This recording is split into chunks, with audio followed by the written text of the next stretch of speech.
చేశారు. ఒకరోజు అయితే సంక్రాంతి పండుగ రోజు ఉదయం నేను ఎక్కడో మా బంధువుల ఊర్లో ఉన్నాను.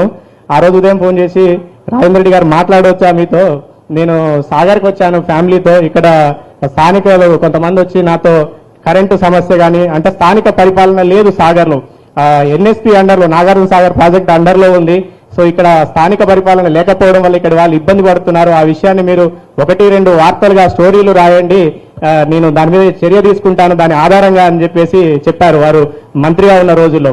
సో అప్పుడు నేను 2-3 వార్తలు రాశాను. ఆ తర్వాత మిగతా మిత్రులు కూడా అందరూ స్పందించి చాలా మంది వార్తలు రాశారు.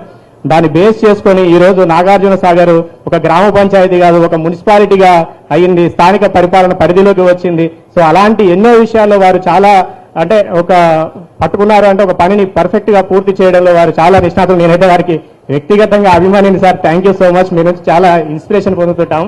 ధన్యవాదాలు మా కార్యక్రమానికి వచ్చేసినందుకు.